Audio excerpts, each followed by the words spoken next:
and continuous learning, or that education side of things. And I think Alicia and Layne both spoke about these things in different ways throughout their presentations. So, for example, Alicia spoke a lot about the constant tinkering of figuring out what works for you and always challenging yourself and trying new things and figuring out what works for you and things like that.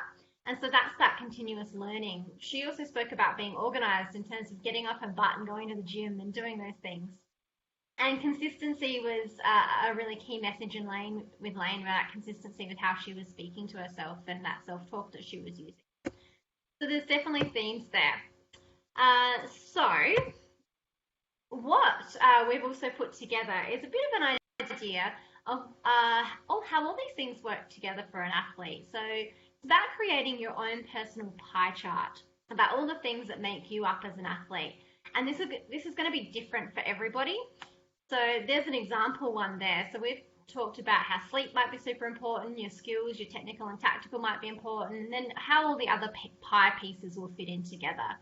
And your pie is going to change over your career. But I want you to start thinking about how your pie looks right now.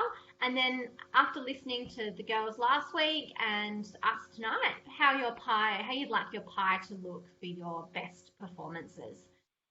So everyone's will be different, and it might even start to look different over the next couple of weeks as well. So I'm going to talk about mindset a little bit more.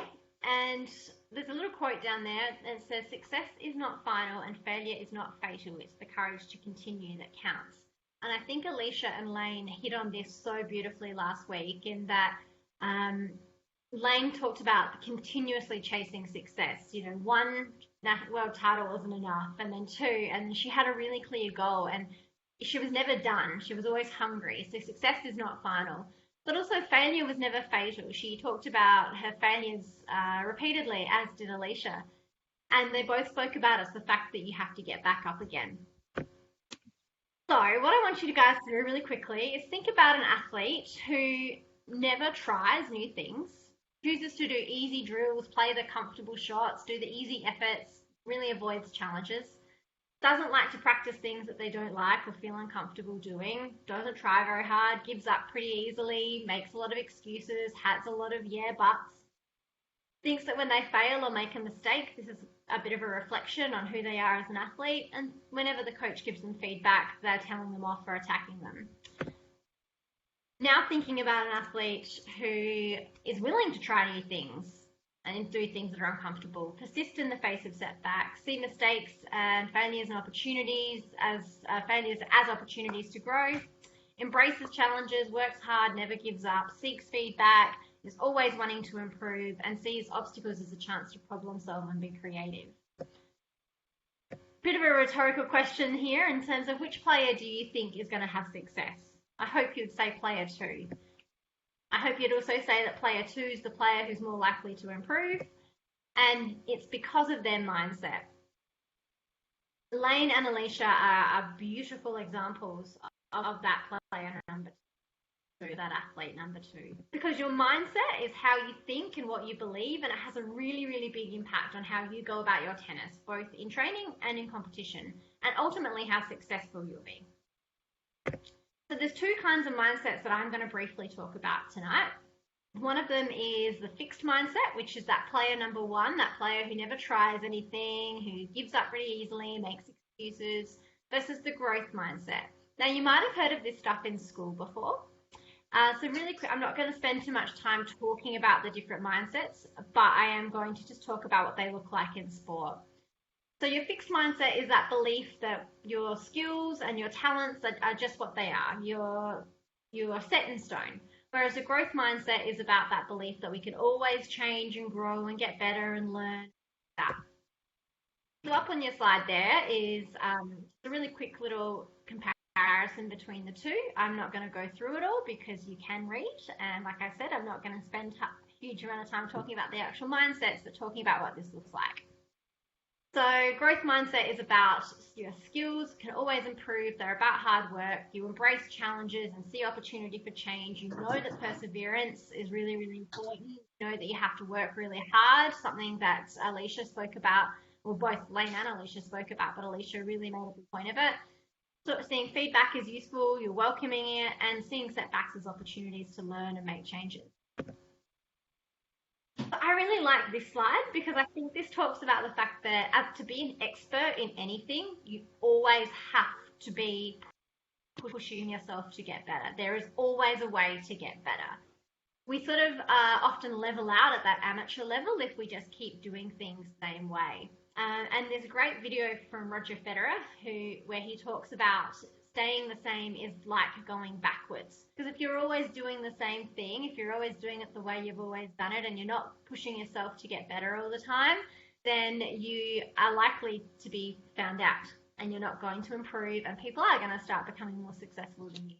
So Roger Federer talks a lot about this need to keep pushing yourself. And I think Layne and Alicia spoke about it really well as well.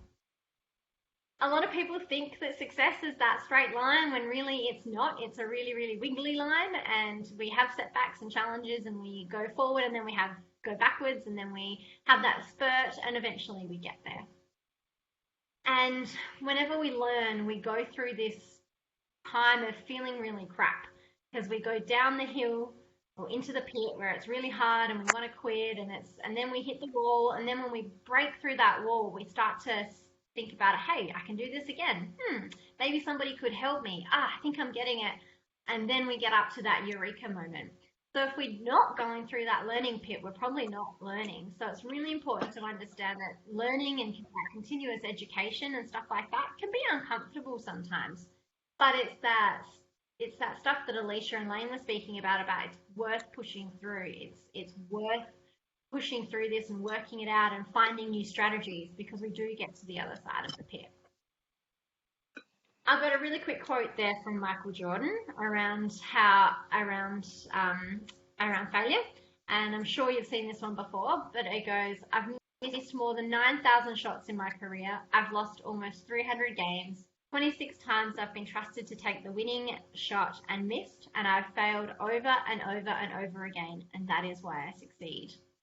And so both Layne and Alicia spoke about the gift of failure in that no one likes the failing. Everyone's a little bit worried about it and we can be quite fearful of it, but it's actually a really, really important part of our journey when we get things wrong and how we learn to overcome things and what we learn from mistakes and setbacks. And it's really important to think about the fact that excellence is actually very much achievable. Excellence is about doing the little things consistently right and doing them together repeatedly. And this is what the girls were speaking about. It's about finding out what's my winning formula. How does this work for me? What things do I need to be doing consistently right and how can I pull them all together? And the girls spoke about lots of things that fit into that. So success isn't always about greatness, it's about consistency. Consistent hard work will lead to success and greatness will come. And we are what we repeatedly do. Success is not an action, but a habit. So we need to form these really good habits of being consistent, being organized, and continuously learning and educating ourselves. A couple of more quotes there for you just to demonstrate, really hit the point home for you. So there's no way around hard work. Embrace it. You have to put in the hours because there's always something which you can improve. Roger Federer. Serena Williams, luck has nothing to do with it because I have spent many, many hours, countless hours on the court working for my one moment, not knowing when it would come. And Rafa, you don't just play tennis and win. No, it's not like that. You work hard to improve your skills, then you play what you've learnt. Winning is just a bonus. I think they are wonderful quotes just demonstrating this. I've got a picture of a brain there because I think it's really, really important that we understand that our brain is always forming new connections, always learning. And the habits that we form and the things that we train will become automatic for us. So the more we train it, the more we'll get better at it. And I want you to think about when a little baby learns to walk. They fail over and over and over again. They fall down, there's tears, they get back up. Nobody laughs at a baby. when they're learning to walk. In fact, we get really excited for them because we don't expect them to do something they haven't learned to do yet. And that's the same with any skill that we're learning. Is that it takes practice, and we need to celebrate every step along the way because we haven't learned yet. And as we get better at practicing it, those connections in our brain will become stronger, and these things will become as automatic as walking is for us now. So every time you have a challenge, just picture your brain forming those new connections and continuously learning. Just keep going. So the growth mindset is about finding ways to talk to yourself differently. A lot of what Layne said last week is really, really relevant here. So instead of thinking about failing, try using the word I'm learning. Focus on learning things really, really well and understanding that it's a process. Try to remove the word should from your vocabulary. See challenges as opportunities to learn and grow. So there's where your I am statements can come in. And remember that you have to train your brain, and every time you step onto the court or every time you do something where you have to train, remember that you're also training your brain in these moments, training these connections. Take ownership over that attitude, and like that's something that Layne and Alicia both spoke about really, really strongly. And thinking about mistakes is really, really powerful teachers. Now, when I do this session in person, I ask everyone to put their hand up if they've ever said, I can't do it, I haven't been able to improve my average, or I haven't been able to improve, or I'm not good at competing. Because I think most of us could put our hand up to say some of these things have been said by ourselves, or we've at least thought them. I want you to think about adding the word yet to the end of those sentences. And just thinking about how that changes them. I can't do it yet. I haven't been able to improve yet. I'm not good at competing yet. Because it really, really changes that mindset that you're in when you change that sentence. And John Wooden is a very famous basketball coach, and his quote here is, if you're not making mistakes, then you're not doing anything. I'm positive that a doer makes mistakes. So in order to do things, we have to make mistakes along the way. So, a little bit more practical now, just to wrap up for me tonight. I want you to think of a situation where your fixed mindset persona, that little voice, that yeah, but voice that Layne was talking about, are triggered for you. Now, this might be situations like when you're down in a match that you feel like you should be winning. This might be situations when you're trying a new drill that you've never done before. It might be a situation where you're playing somebody who you've never beaten before.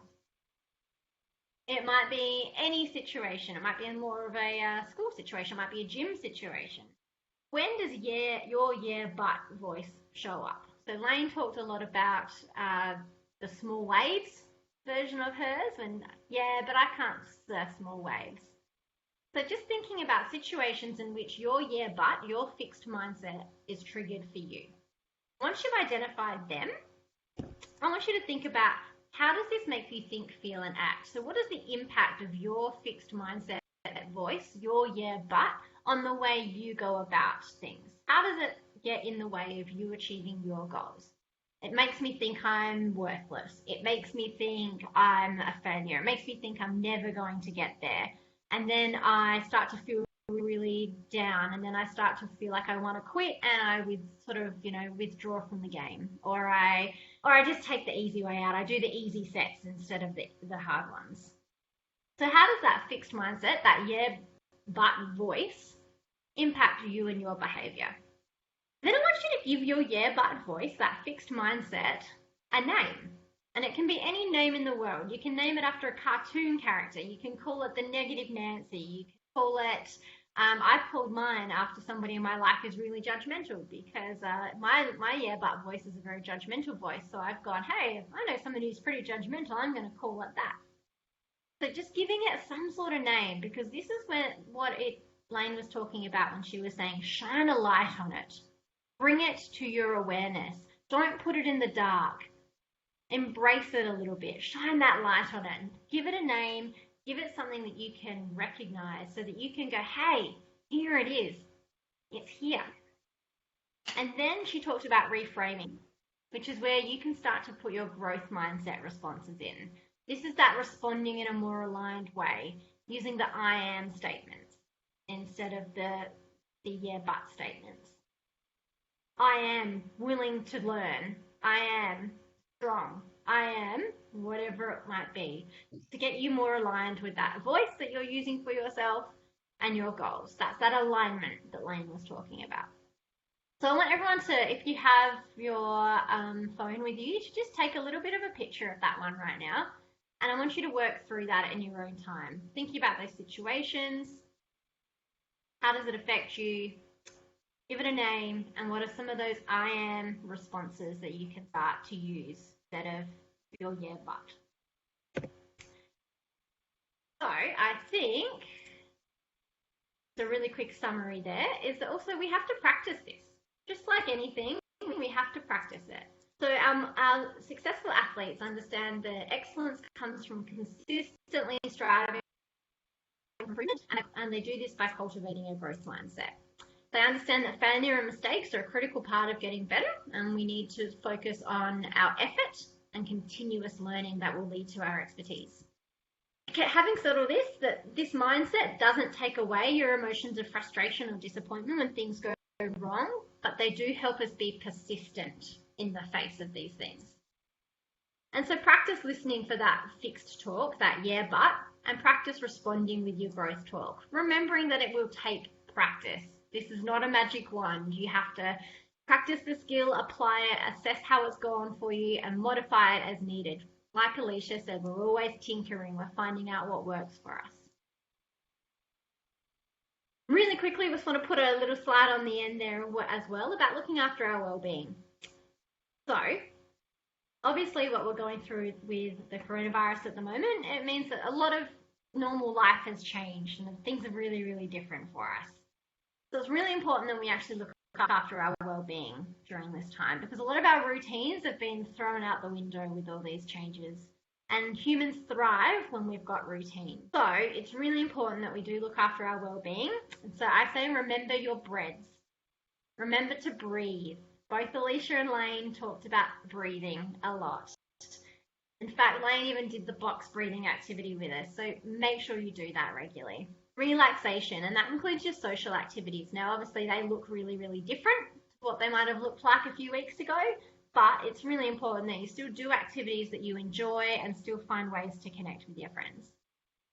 Also doing some exercise, just some gentle stretching. It doesn't have to be the intense training that you're doing all the time, but just some gentle stretching, some nice walking.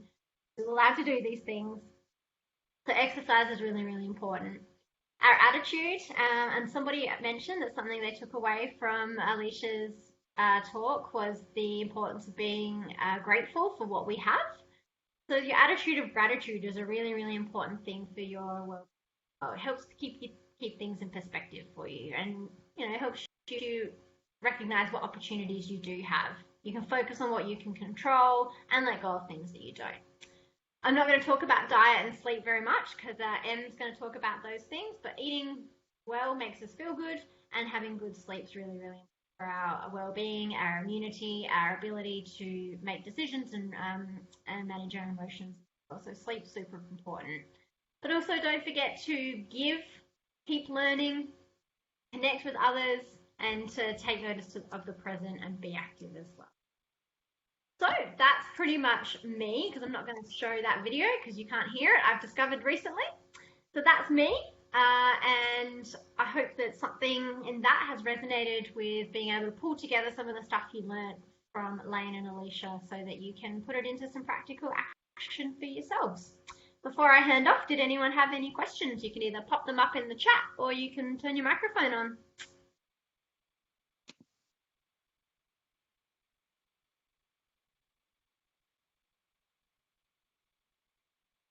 I'm going to take that as a no. No, thanks, Em, for that. That was awesome. Just re-emphasizing a lot of what Layne's discussions were there with her mindset. So I guess all the exercises and the follow-up. If any of you girls do, have questions or want to have a chat to Em, she's always there to have a chat to. So if it's not on a group forum like we're doing at the moment, well, individually, you either let myself, Milo, or even Cody to let us know, and definitely we'll follow up from that especially from the well-being side. Want to make sure that you guys are all looking after yourselves in this time, and there are a lot of things going on at the moment and changes, so we just need to make sure that you guys are all doing well. So thanks, Sam. That was great. Thanks, Ed. And I've actually also just put my email and phone number in the chat if anyone wants it. So feel free to reach out at any time. We'll move on to Emily. I don't know how Charlotte's sushi's going, but yeah. Can we have an update on Charlotte's sushi just as a bit of an interim? I don't know. Are you eating it yet, Charlotte? Oh, here it is. Look at this. No. Get a visual? Or is it gone? Yeah. No, it's impressive. Well done. Oh, really yummy. That's good. Teriyaki chicken. That sounds delicious.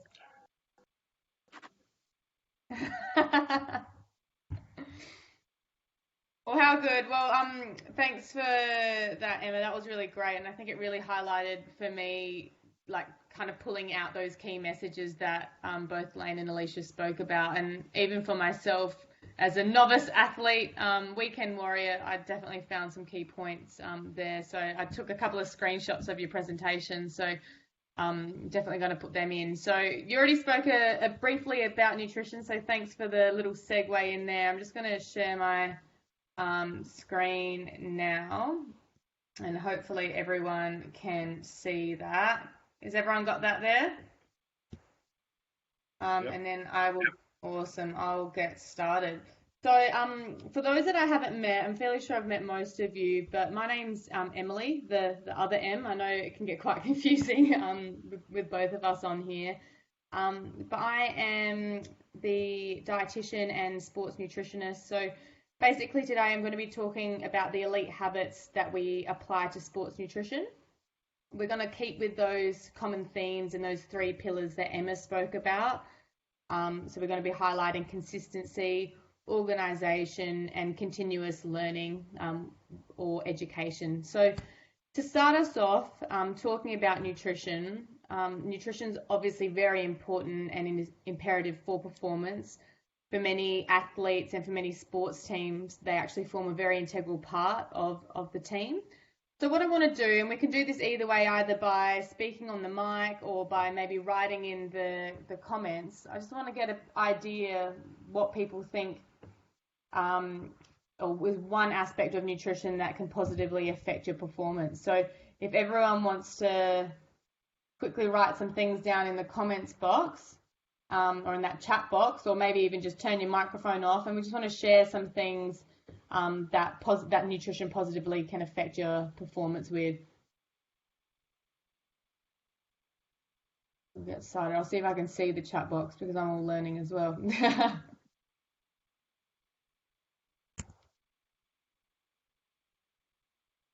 So do we have anything so far? I'm not sure where to find this on my screen now that I'm sharing. But maybe if we just turn on the mic, does anyone want to start? Maybe I can read them to you. Oh, good. Can you read them? I'm not sure why I can't see them. Do you mind, Em? Yep, I can read them. So I added hydration. Madison has added protein.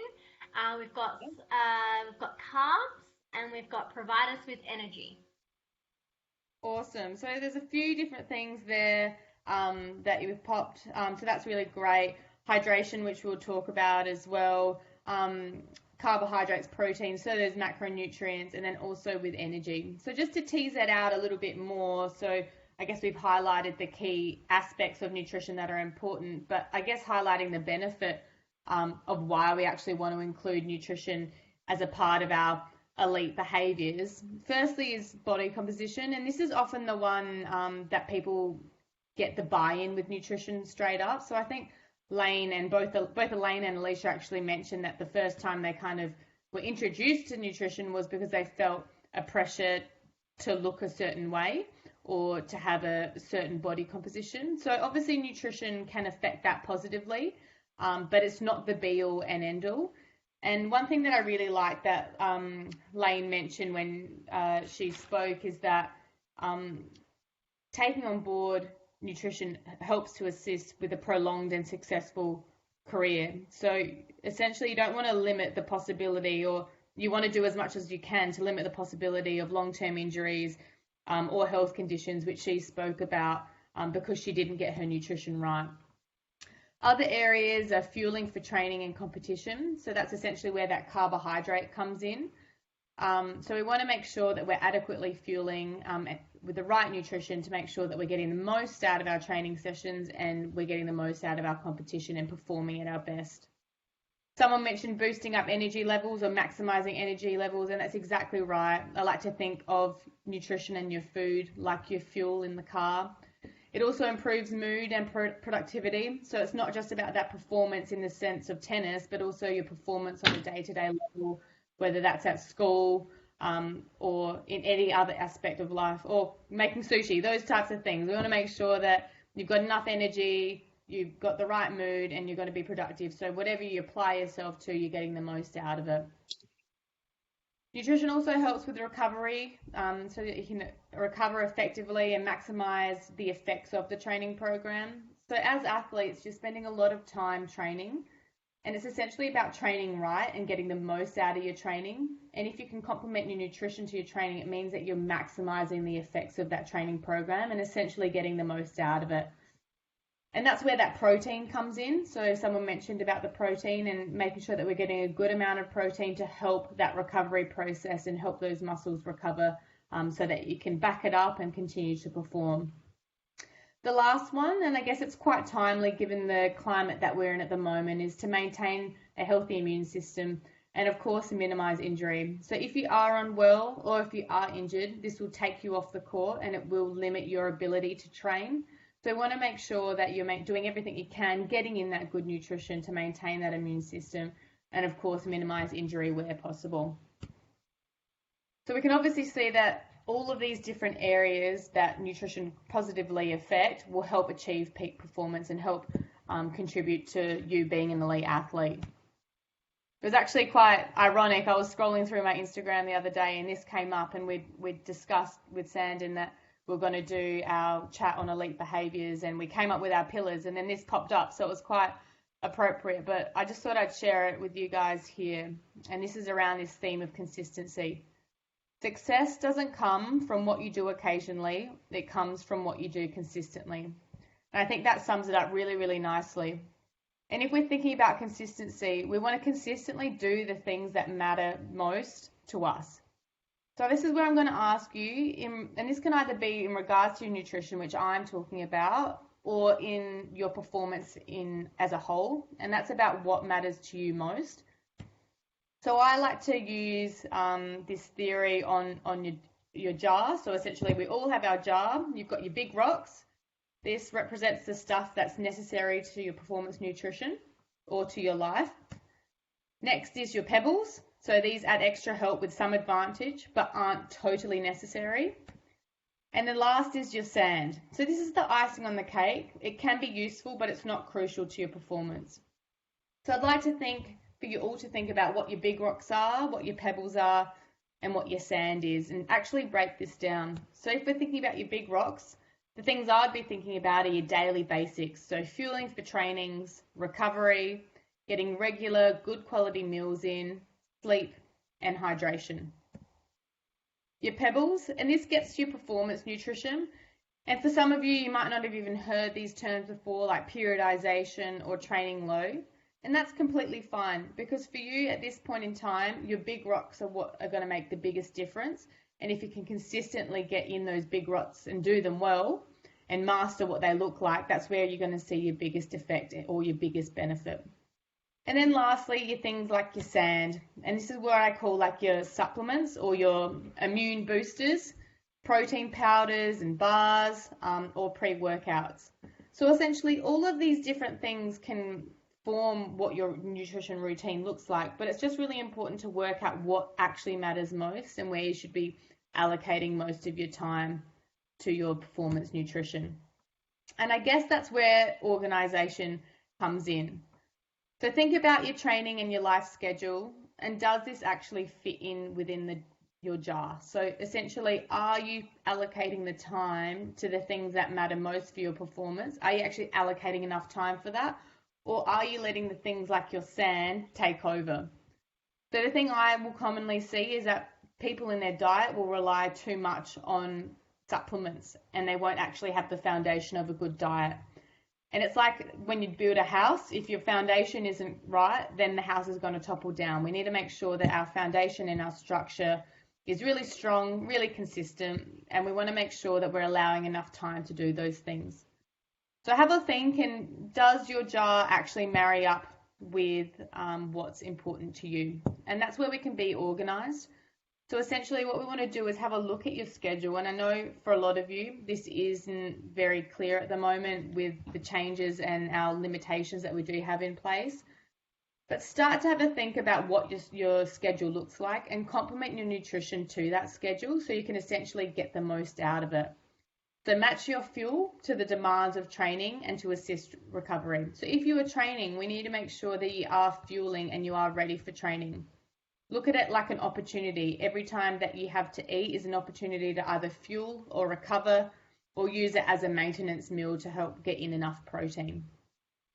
So to help be organized, have suitable packed options and snacks. You can see by that photo, this is a very highly organized person.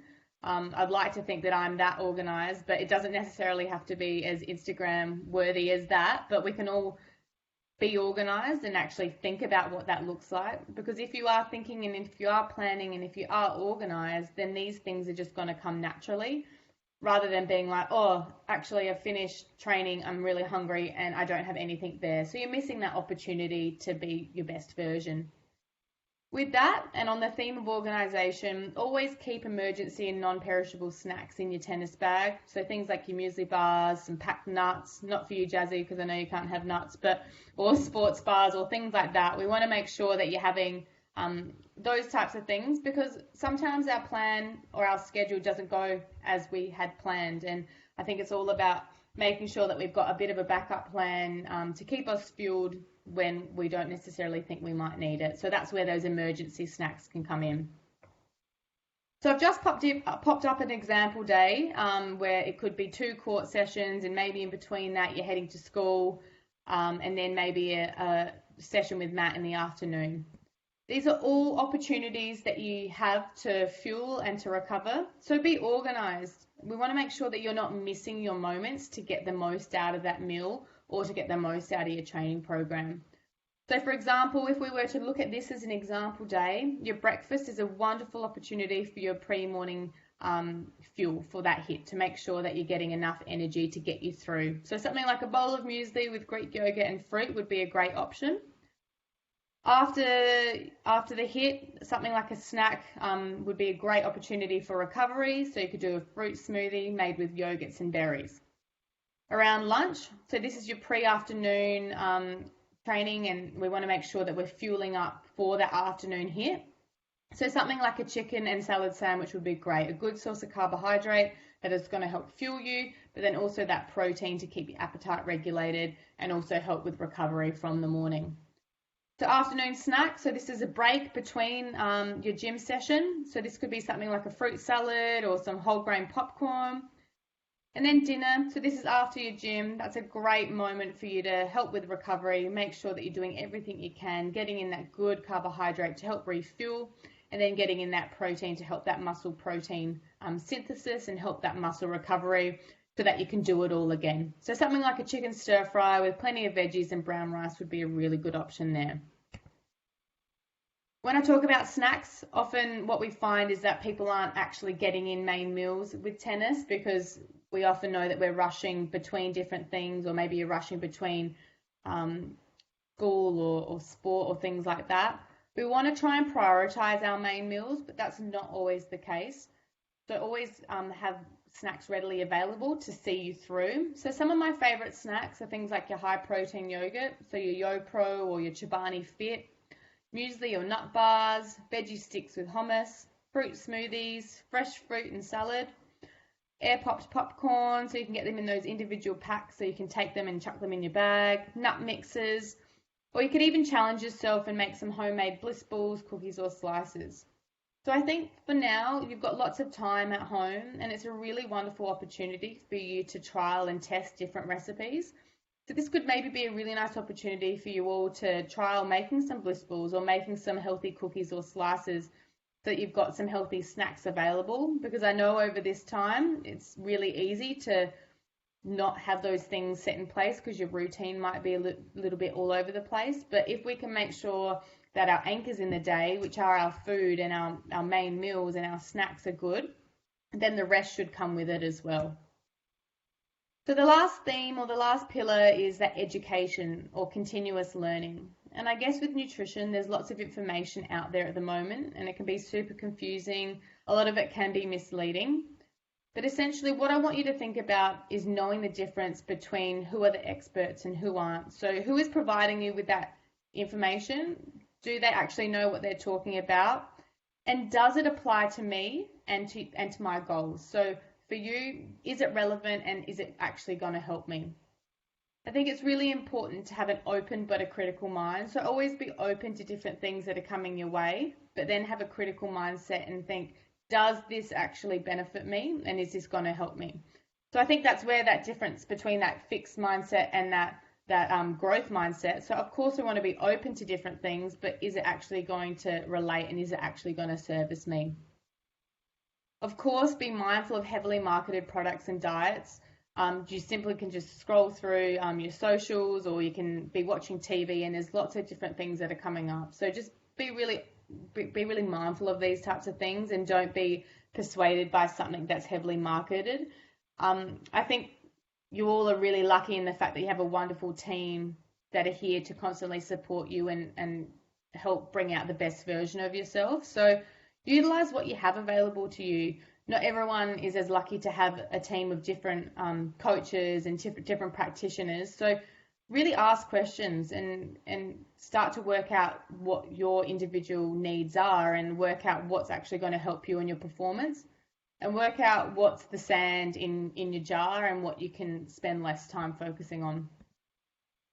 So I guess on this continuous learning, I'm just going to do a couple of little things today to help highlight that and help add a little bit of education to your night.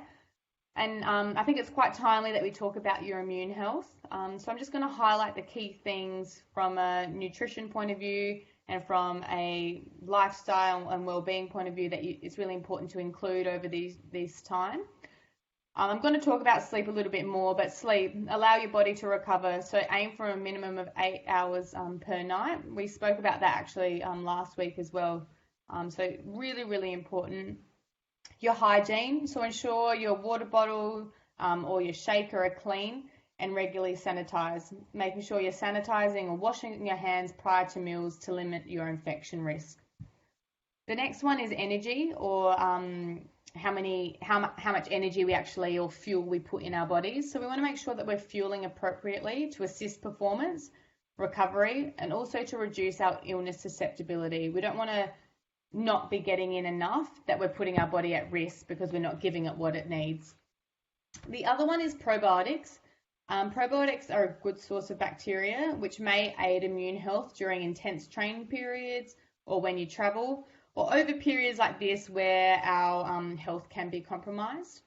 So different foods contain probiotics. So yogurt is the most common one. Otherwise, fermented foods like sauerkraut or kimchi or even kombucha, that sparkling drink, contain probiotics. So where possible, try and include it in your diet.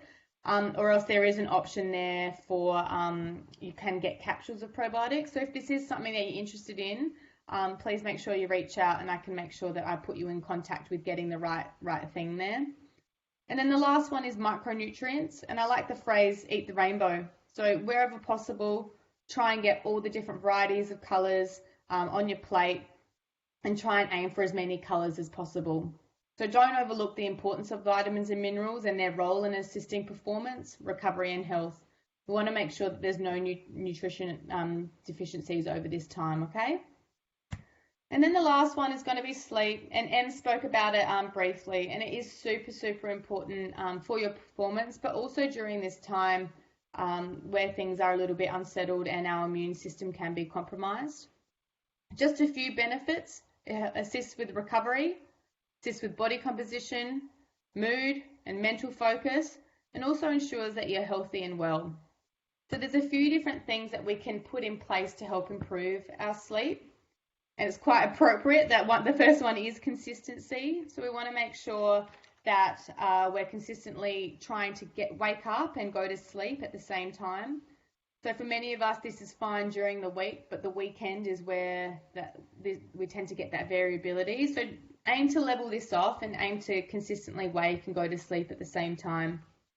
The next one is light. We want to, where possible, have a dark bedroom. The light will regulate different hormones to help us wake or to promote us going to sleep. So where possible, make sure that before you're going to bed, you're not stimulated by too many bright lights, and that when you are going to sleep, that it's as dark as possible. The next one is noise. We want to, where possible, make sure that there's nothing that's too noisy that is going to wake us up, or if you are in a noisy environment, creating some what we call white noise, so some underlying soft noise that's going to help distract us. So for some people that can be a fan or maybe some light music or something like that to help get us to sleep. Next is your relaxation and routine. So we want to make sure that we're not stimulating ourselves before we go to sleep by watching TV or chatting with a friend or scrolling on our phone, because these types of things can stimulate us. So we want to make sure that we're creating our routine, our wind down process to help get us in the mood for sleep. Temperature, so ideally a slightly cool environment. If you do get too hot or too cold, this will interrupt your sleep.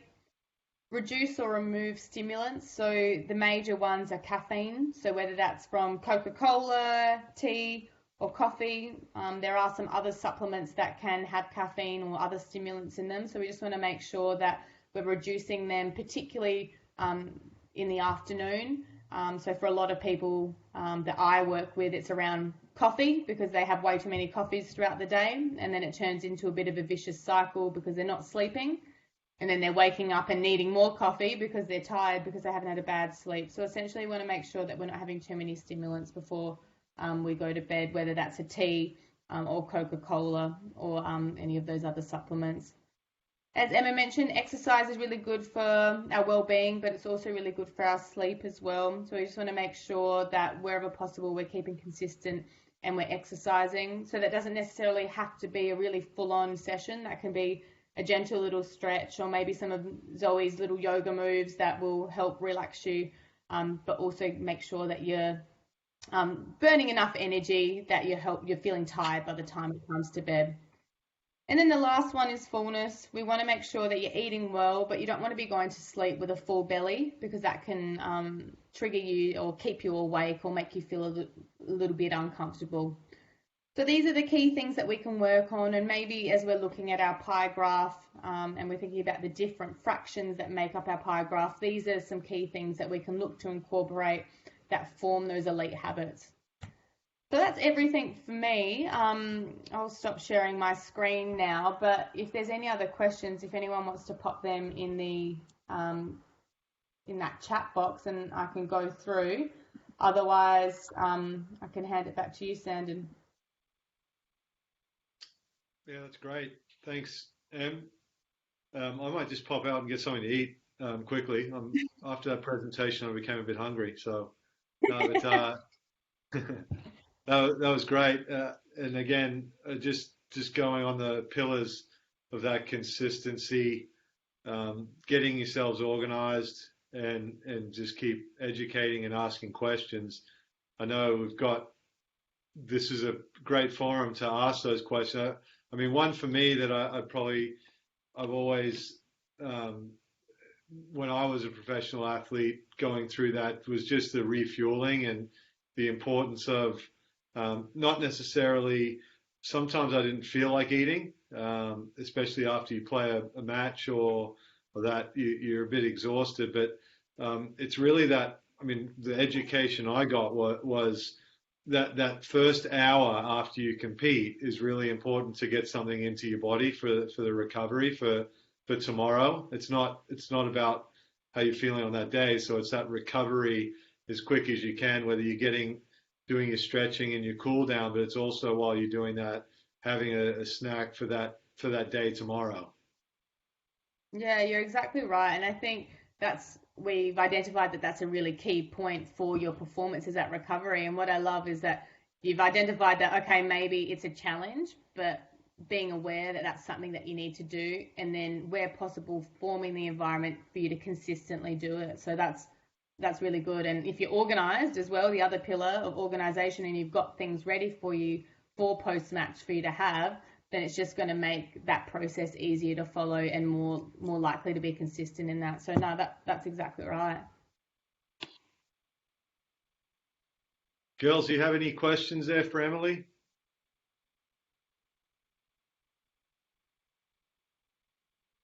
That's fine. What I'll do is I'll type my number and my email as well. So if anything does pop up, feel free to reach out. Like I said, you've got this opportunity to speak and talk with us all. So make sure you take the opportunity up to get the most out of this and the things that you have available to you. But other than that, I'll pass it back. Yeah, well, thanks again. That was great. And so just want to get into looks like Charlotte's finished with her sushi. Yeah. Good job, Charlotte. So hand over to Matt, who some of you have met, I know, and done a little bit of work with now, and still come into the environment fairly new, but just hit the ground running. So over to you, Matt. Thanks, Anne, and cheers, Emily. That was excellent. I miss that kombucha fridge down at Port Adelaide. Guys, I'll just work out how to share my screen, and then we'll get going.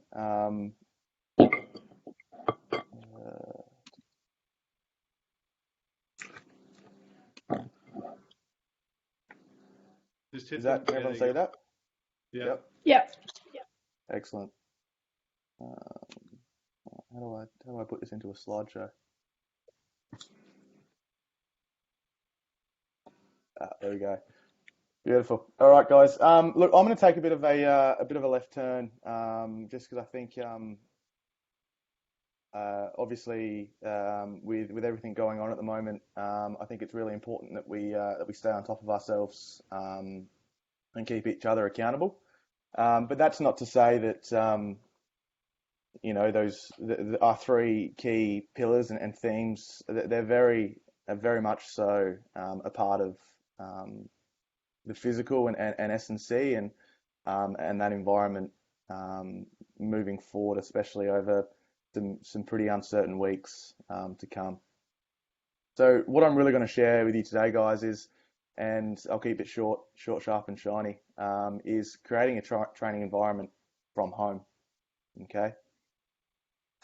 So a lot of you probably now, actually, I know a lot of you would be off school. School holidays have kicked in, and what you may or may not have heard teachers and your peers say, it's really important to set up a workspace that is going to promote productivity, and you're not going to get distracted, and you're not going to have your phone there. There's not going to be little bits and pieces all over your desk that are going to distract you easily and really take away from the learning environment that you're trying to create. And you've probably seen a similar photo or image like this before, but I guess what I'm trying to say is that nothing should really change in terms of the physical and exercise environment that you create, and you should be trying to create an environment at home that works for you and uses the resources and equipment and space that you have available to you, but also doesn't have clutter and the distractions of potentially what this example might provide.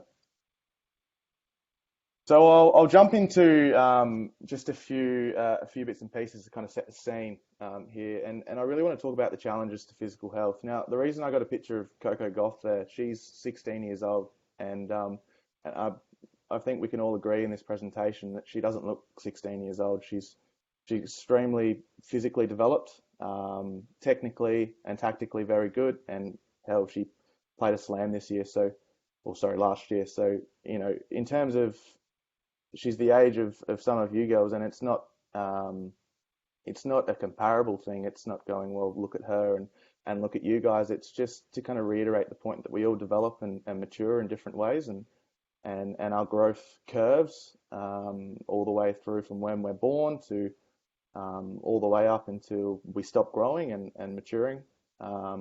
It's different. So I want to talk about growth, and really I want to touch on is that, well, during your adolescence, which every single one of you in this presentation is in, those years from 10 to 19 years old, we have an increased vulnerability of injury. And that's because we have all these different physical factors to consider, being your body size, your maturity, and not maturity from a sense of I am mature, more so your biological maturity, so how you're developing from the inside, internally, your muscle strength, your menstruation, your hormones, fatigue, and then all these other physical factors that influence growth in a way that, well, some of you are more flexible than others, some of you are more coordinated than others, and so forth. So when we plan physical and S&C sessions, and I think Em touched on the word periodize, and that's a pretty important word in the S&C world. It's, well, how can we periodize? And periodize is just a way of kind of planning integrated training. Okay, it's just a fancy way of saying that. Well, what do we need to consider when we're planning a training environment from home? So, well, the obvious one is we need to consider the sport. So, are competitions and tournaments on? What are the likely duration of matches? The surfaces? What are some common injuries associated with the sport?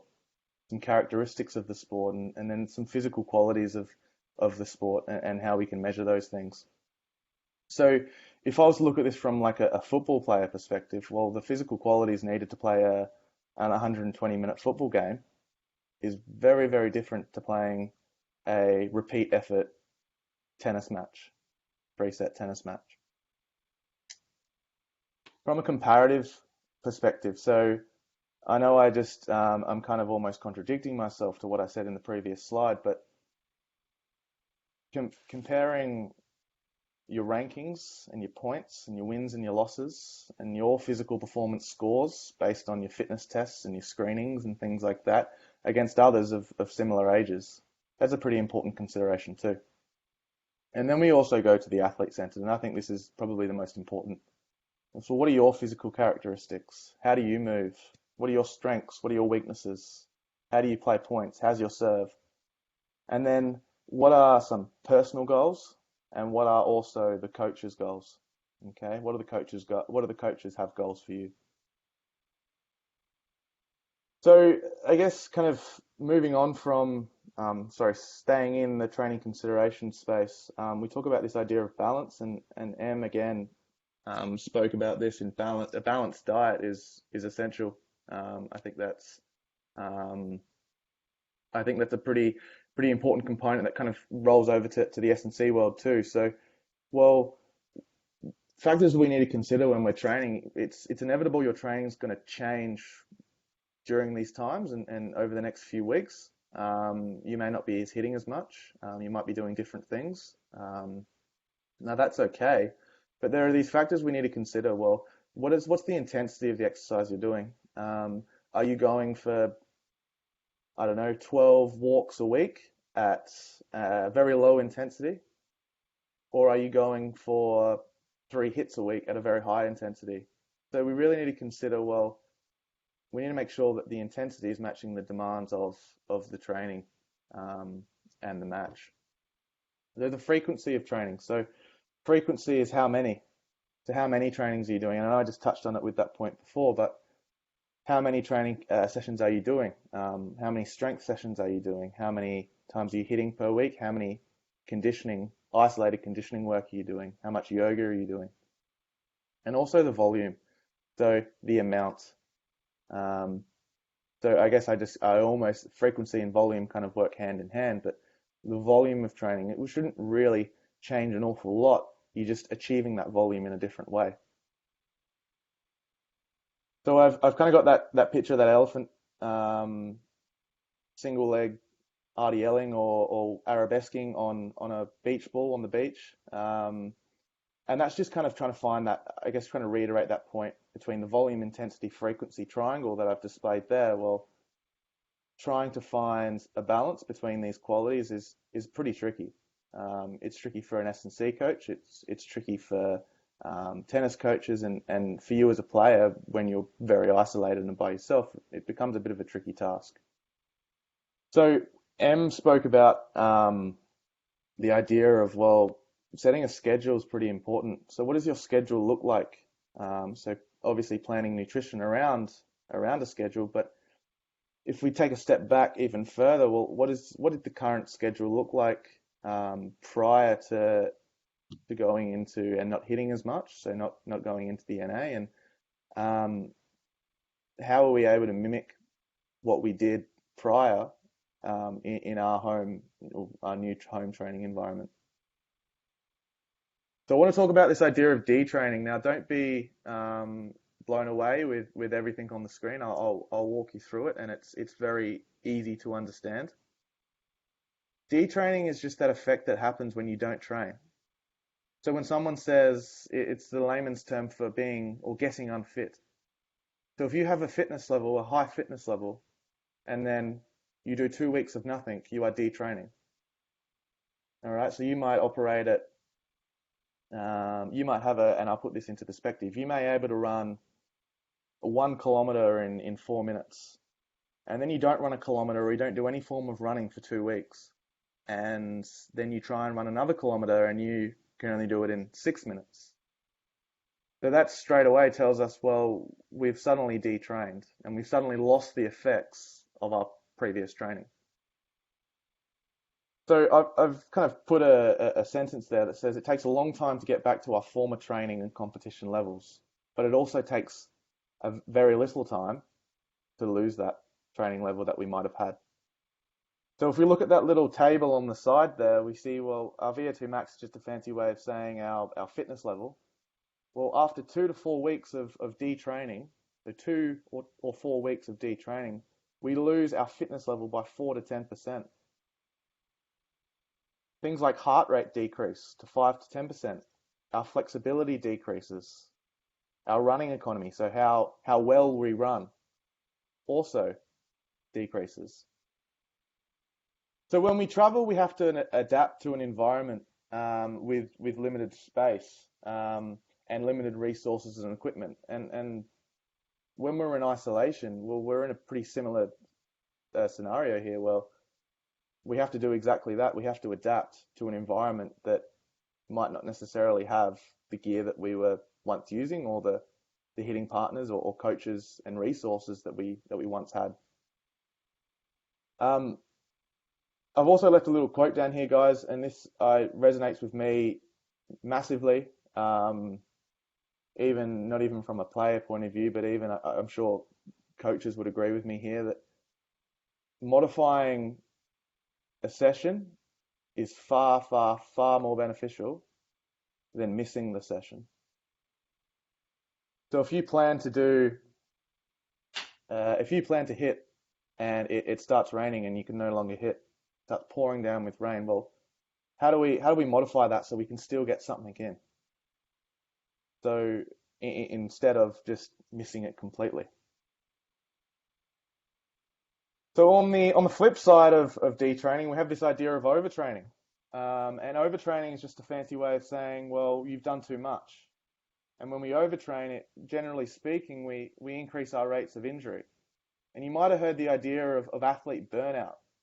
And that's the idea that, well, we've done far too much training, and we've given our body a decent amount of stress over a long period of time, and suddenly we're exhausted, we're fatigued, we're tired, we're sore. And that's a really dangerous area to be in. I've actually had some athletes that I've worked with before, and they've been very close to achieving this burnout. So training from a home environment is, well, it's pivotal that we do something, but it's also pivotal that we don't overdo it. So an overtrained player has an increase in things like muscle soreness, sleep disturbances, loss of appetite, mood disturbances, and so forth. You can read the list there, guys. But if we look at the diagram there with the big red cross in it, well, we look at this volume, frequency, and intensity of our training in our home environment. Well, that big cross means that we're getting it wrong. Okay? So creating a training environment from home. So how can we, and this is where we need to be a little bit creative. We need to put on a creative hat here. And it's been excellent to see that a lot of you have been reaching out and telling me different ways that you're doing things, and it's been really great. But how can we stress the system, okay, in a different way to make sure that we get the same outcome? Okay? What that sentence is saying, well, what can we do different to make sure that we're still getting fit? Okay, and we're still getting stronger, and we're still staying aerobically fit. Okay, we're still able to run that 1K for 4 minutes, like the example prior. So this idea of training specificity, all right, if any of you have done year 10 or even 9 PE, you've probably heard of this term of specificity. We should train. Well, how easy would it be to get fit for tennis if we just played tennis? So that's an example of a very specific training stress to enhance our tennis performance. You know, we want to hit balls, we should hit balls.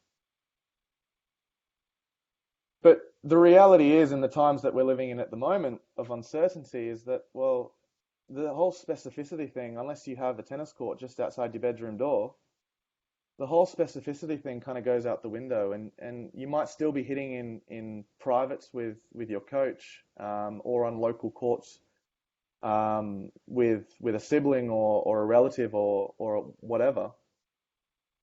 But the idea is that, well, you're not actually hitting as much as what you previously did prior to going into this home isolation period. So we need to think of different training methods that aren't necessarily specific, but are still going to stress us in a way that it's going to be hard.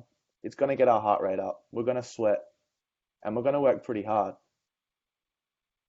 So you've probably heard the term cross-training. Well, cross-training, again, is just, well, I'm a tennis player, but I like to ride bikes. Or I'm a tennis player, but I really enjoy running long distance.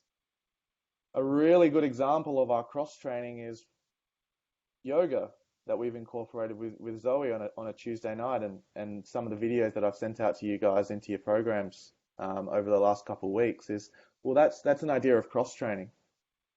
We're not necessarily hitting balls and playing tennis, but we are doing and being physically active in a different way, and we're probably still getting the same or similar adaptations that are really going to, and I think the end goal is here, guys, we want to get better at tennis, and we need to use and utilize ways that is going to impact our performance from a fitness, from a strength, from a flexibility, etc. point of view. So what I challenge all of you guys to do is, well, try something new. You've got time. I can tell you right now, I've got time. You're not at school. You might have homework, but you have time to try something new. And this is probably maybe the only opportunity that you might get in a long time to actually try something new. Try something that you're maybe not so good at. For example, during this time, I'm trying to learn the guitar. I can tell you right now, it's not going too well. I'm terrible. I can only play Smoke on the Water, but I'm trying something new, and it's not physical by any means. It's not going to help my tennis performance by any means, but why not? Okay, increasing our specificity doesn't necessarily have to be in our training. Okay, it can be in everything. So I chuck a few examples up there, and well, there's a woman running there. There's some battle ropes, and there's also some mountain biking. So I really challenge you guys to harness this environment and create this training environment where you're still getting stressed in the right way, but also trying something different and trying something new. Try and get mum or dad out on a hike. Try juggling. See how many push-ups you can do in a row, etc. All right. But I think it's also really important here, guys, and I know I probably come across as a bit of a bit annoying, kind of constantly on your back about AMS and filling out your training and wellness, but I'm going to keep honing in on you, especially during this time, because communication is important, and this is a form of communication. Your coaches don't know what you're doing. They don't live with you. I think Sandon and Milo could agree, and Cody and Andrew, but we're not seeing you for 6 hours a week like we used to. So now more than ever, well, you need to let us know and you need to communicate with us. Well, Matt, I didn't really find that this exercise was good for me. It started hurting my back. Or Sandon, I'm really struggling to do this technically, like any tips or any pointers. So some ideas, and these are some rhetorical questions, but well, what is working well with the program and our hitting and our home isolation program? What isn't?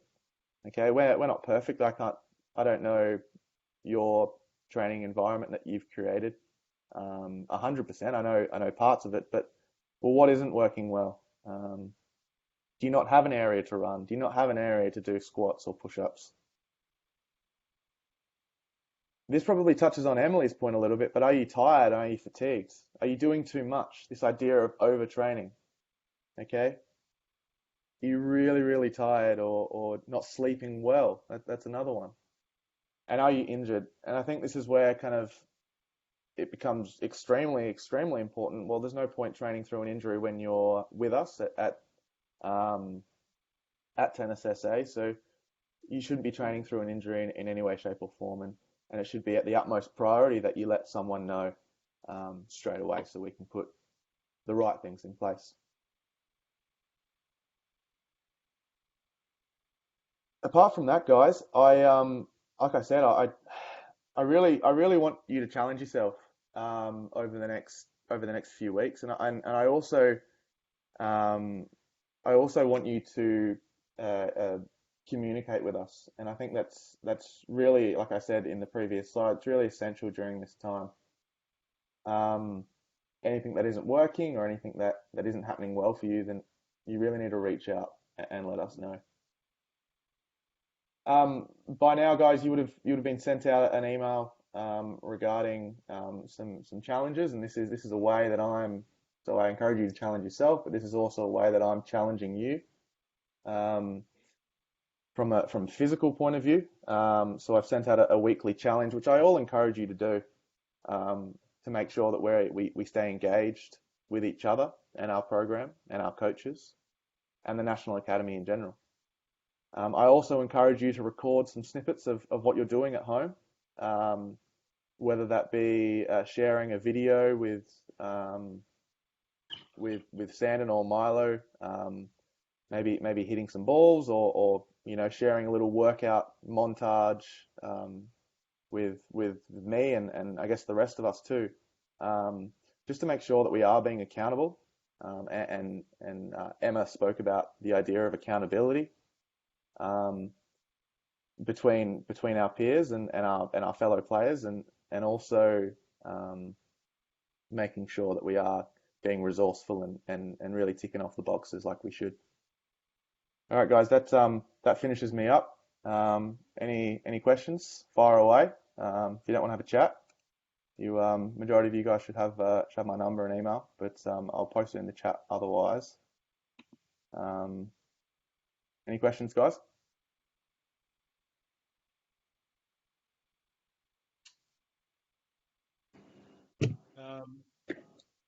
Yeah, look, I guess you guys all have Matt's details to get in touch with him.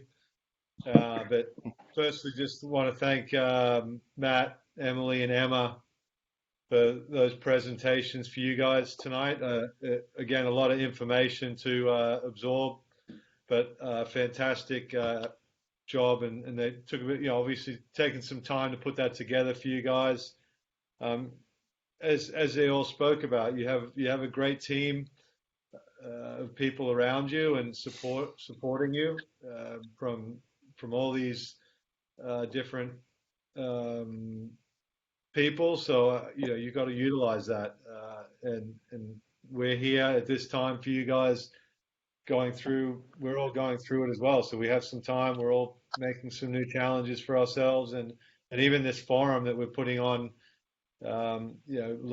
Love that you guys are a part of it, and we want to get it better. So any ideas or any feedback you have, we're open to that. There's no structure here, but we feel like that we're just going to try and provide you guys as much information and encouragement, all those positive things moving forward in this time. Just a couple of things I want to let you know about. There was something that came up on Tennis SA website. I saw it today on social media, and Tennis Australia is doing it a bit with some of the pro players. They're interviewing a lot of the pro players. So Dasha is online tomorrow. I think it's a Facebook chat, but you guys are all pretty savvy with social media, so you could probably jump on there and listen to sort of what Dash is doing in her time off. And there's also a few of the other environments are interviewing a few of the players there. I did watch one today from WA where Tommy George interviewed Astra Sharma. It was about a 5-6 minute interview, just again with her. Talked a little bit about the pathways and her journey. And all of a sudden she's top 100 in the world and playing Fed Cup for Australia. Pretty incredible journey for her. And Matt did talk about communication, and he's just set up a bit of a WhatsApp group, so everyone can sort of be part of that. We'd love to hear from you and stay in touch and keep that communication going. So again, thanks.